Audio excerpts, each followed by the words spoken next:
Snatch Game is a challenge these days that really just makes me tense up. The wide range of what Snatch Game could be, from extremely awkward and uncomfortable to like mildly decently funny, is just way too much of a risk for me personally, and I always kind of prepare for the worst. That being said, I am so happy to report that this Snatch Game was actually so funny. For all of the chaos that happened, I was thoroughly entertained, and I think beyond like one or two people, it overall was a joy and a treat to watch. I think really Danabola was not there. It was like a Priyanka level performance. I will not remember a moment of Danabola. Whereas Crystal Forever was just not funny, but also wasn't awful. Well, Alexandra was really the only bummer in this entire Snatch Game, and that's a marked improvement from other Snatch Games where over half of the cast are unwatchable. This week, I am still reeling from that double elimination last week. I am really happy that Nyx is still here, but very sad that Escandalo specifically is gone. And we get a little bit of a story moment at the top of this episode where Alexandra really ate up Crystal in the confessionals, saying that Crystal should have been the one going home. She's got a point. And that resolves itself by the end of this episode where the two of them go head to head. We have a mini reading challenge, which I always love when the mini challenge correlates with the maxi, specifically when it's reading and Snatch Game. Faran kinda chewed. She made me laugh the hardest out of everybody in this room, which was surprising. I don't know how y'all are feeling about Faran, but I really feel like they just have not emerged up until this episode. Until now, they've kind of been a background player, and I felt that they were coasting and really very lucky to not be in the bottom more times. But this week, I think they showed themselves as someone who's got a lot of potential.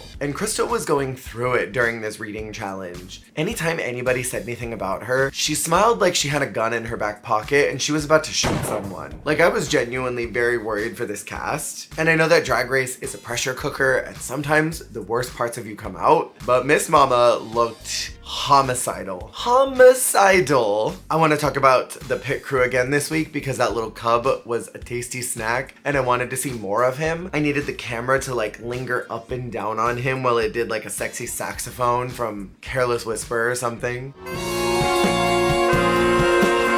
I've said it before and I'll say it again, España is at the top of the list as far as the international pit crews, global pit crew even. Our maxi challenge this week is the Snatch Game. We are going to talk about those performances as well as the runways, which was a Tool theme. I love Tool. Satine Greco is Isobel Pantoja. I thought she was so freaking funny. Where did she get the chicken?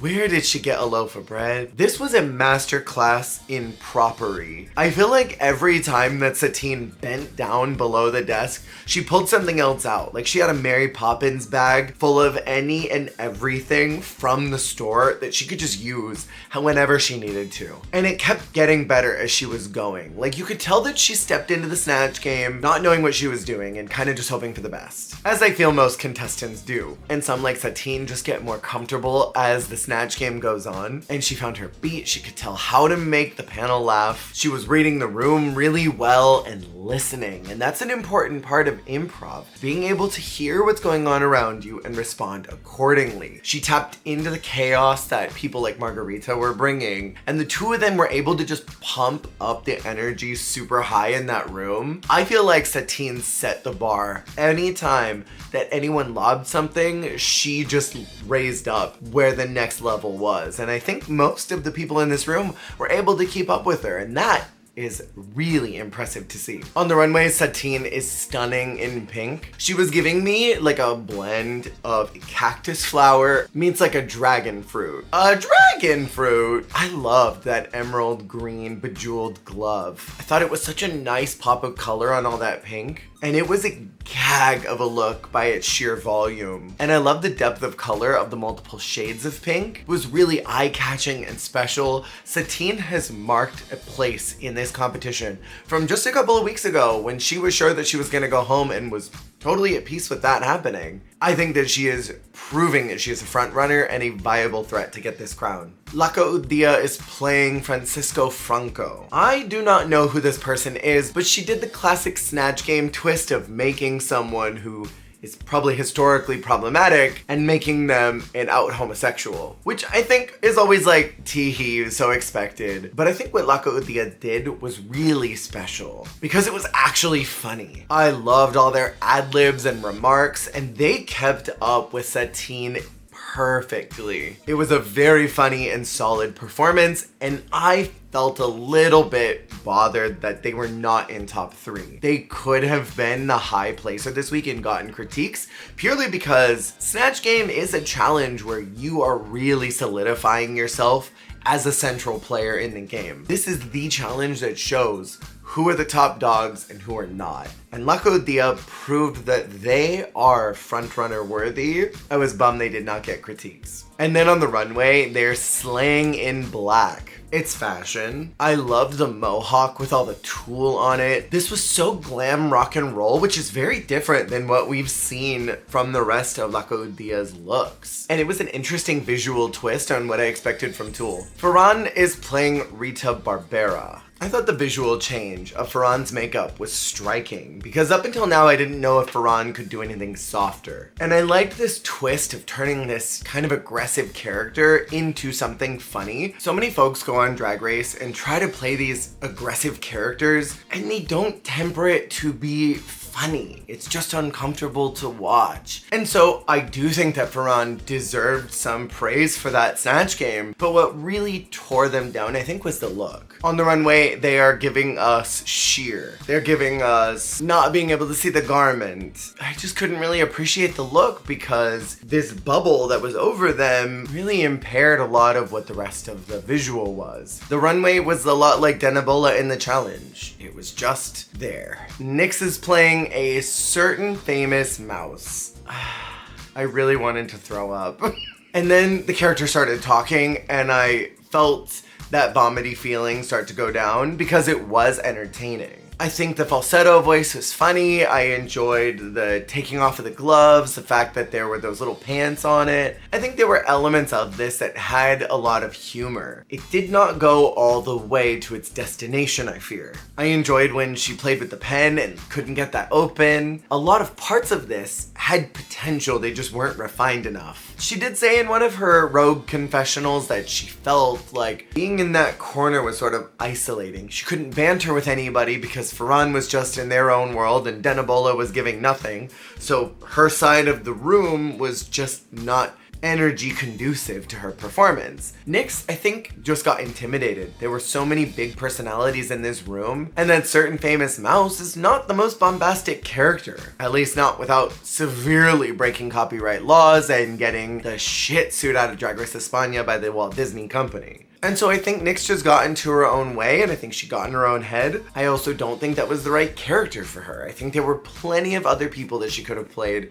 that would have been funnier. And on the runway, she was allegedly inspired by an orchid. Now, the judges gave this look a lot of praise, but to me it was very much giving go home look. The makeup and the artistry of that was impressive, I will give it that. But the hair, I thought was a little discordant. A lot discordant with the rest of the look. The hanging bits that were coming off of the dress did not make sense with what was going on top. I thought she was cooked. Crystal Forever was doing Celia Cruz. I love that the guest judge clocked that Linacia Sparks had also done this back in Drag Race Season 5 and ended up going home for it. Because I love me a diva that's got the Drag Race brain rot and knows their Drag Race history. I think it was kind of lofty for Crystal to imply that this was all Supreme's fault that this character didn't go well, and then try to imply that she just wanted to be a good sport and not interrupt the rest of the room. I think that she picked a bum-ass character and does not know how to improv, and that hindered her ability to be funny. When you pick a character like that and you look like a Muppet, you have to kind of go crazy, and Crystal was giving the textbook definition of go on girl, give us nothing. When you're improving and yes-anding, you have to story tell. And Crystal's answers were like one word. And then I was waiting and the judges were waiting and the room was waiting. And it was sort of like, where's the next part of the joke? Where's anything? Where are the jokes? And Crystal just didn't provide any of that. It was just boring. Boring, boring, boring. On the runway, I quite liked her look. When she came out, I literally wrote down Barbie as she was saying Malibu Barbie inspiration. I enjoyed this classic Barbie silhouette, those big rectangular shoulders were so cool looking. The shape of the hair was beautiful. The garment hugged her perfectly. Like, she looked so pretty. She looked like a designer doll. And I feel like Crystal has this energy that she puts into her looks, but then doesn't think about the story that she's telling with that. It's frustrating to see someone who really seems like they know what they're doing, but they don't know how to perform in their looks.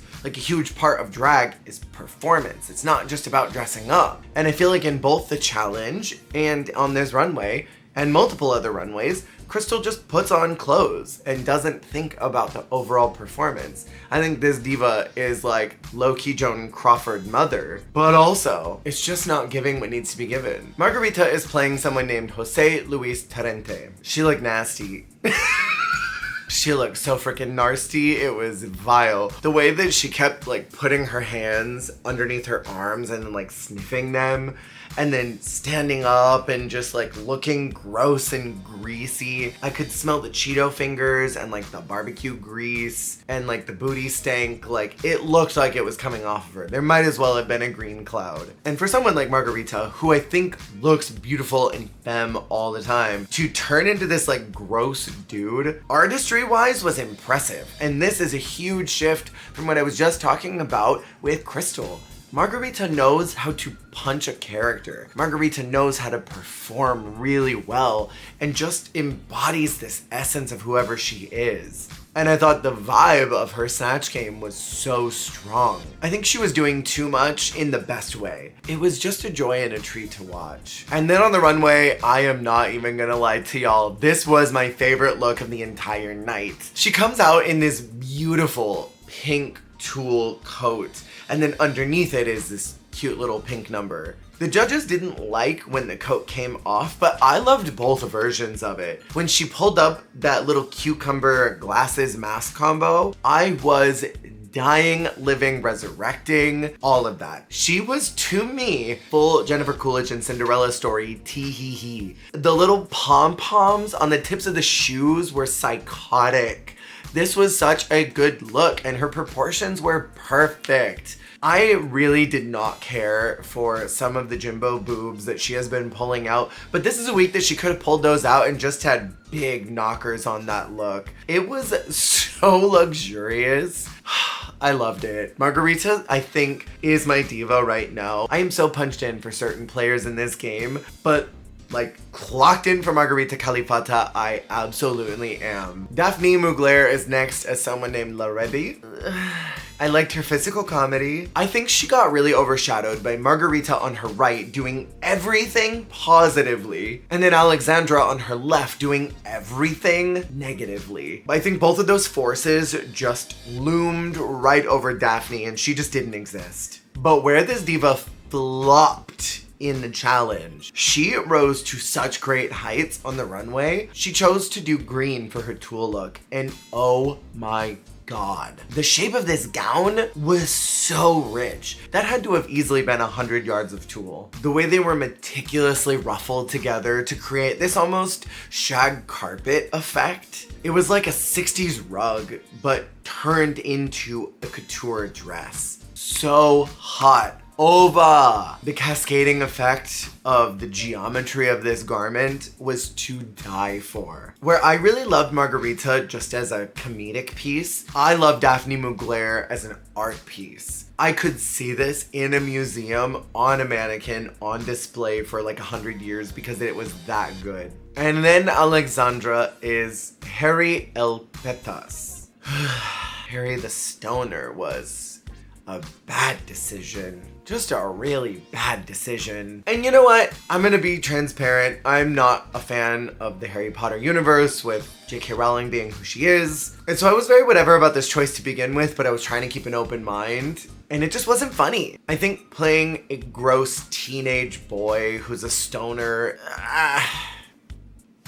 was it funny? Maybe for a group of straight guys, perhaps? That would have been hilarious. The one thing I appreciated and enjoyed was pulling out the photo of Samantha Ballantyne's when she was talking about Voldemort, because if I remember right, that is a great deep cut to season 2 when Samantha referred to herself as Voldemort.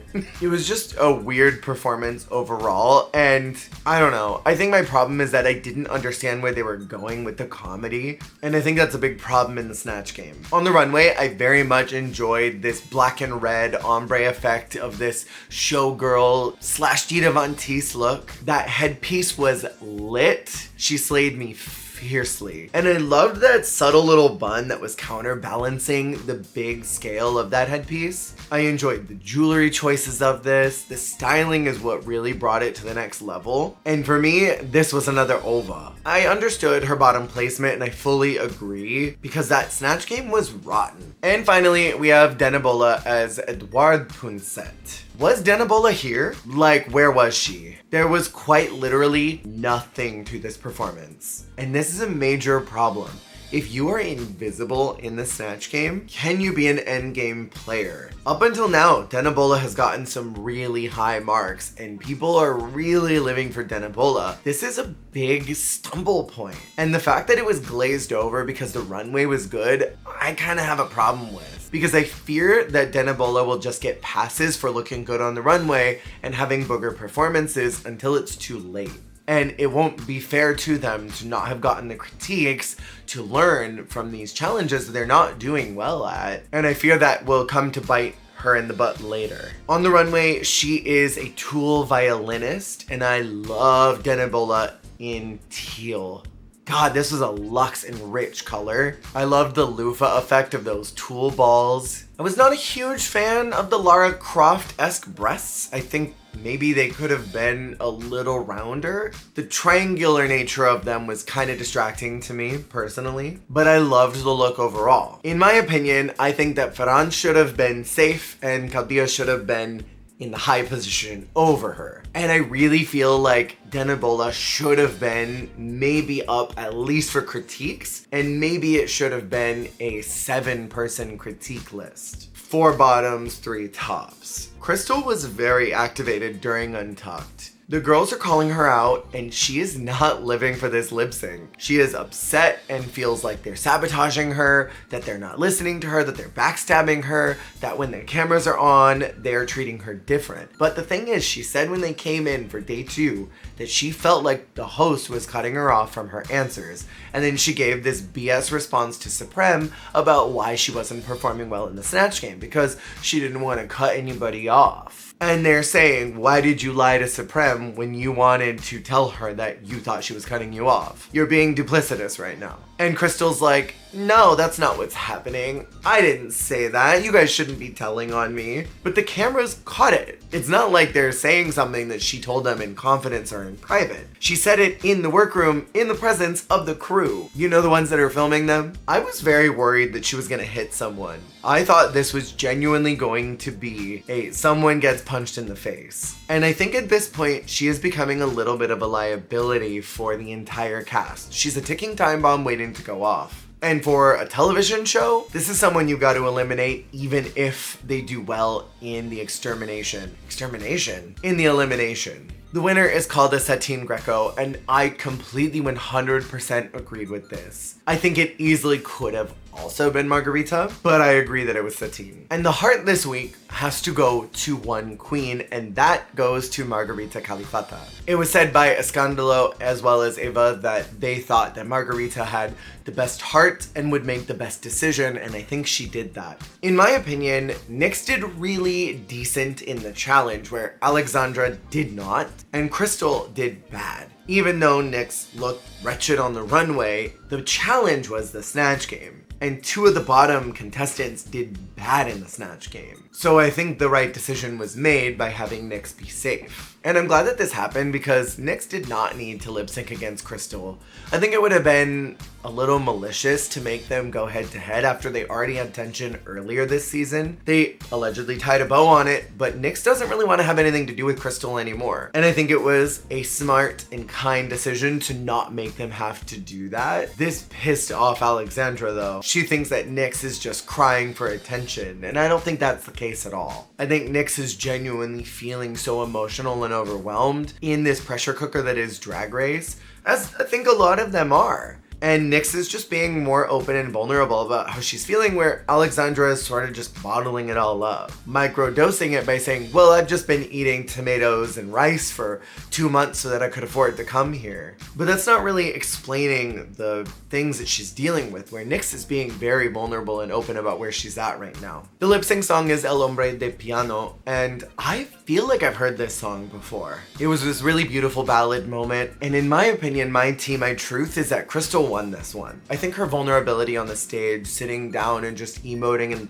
locking eyes with the judges, I think won it for me. But again, she's a little bit of a liability. And for me, I'm not a huge fan of when drag queens take things off for no seeming reason. Alexandra took off the one earring, but then didn't take off the other one, and the wig fell off, and then she had a breakdown, very Yara Sofia, season 3, just crying on the runway, and I think all that stress and tension and frustration is valid, but it breaks the illusion of the performance. For me, it did. However, and I cannot say this enough, Crystal is a liability. If she stays and goes to the next week, who knows what she's going to do? Already, this whole episode, she looked like she was gonna hit someone. Next week, she might actually throw a punch. Alexandra at least is a safe contestant, and it's always best to get people out of a competition that could be a danger to others, and I can't help but wonder if that was at least a lingering thought. Crystal was bringing the drama this season, but I'm kind of glad that there won't be an agitator in the room anymore. I think everyone will be a lot less tense because they're not walking around on eggshells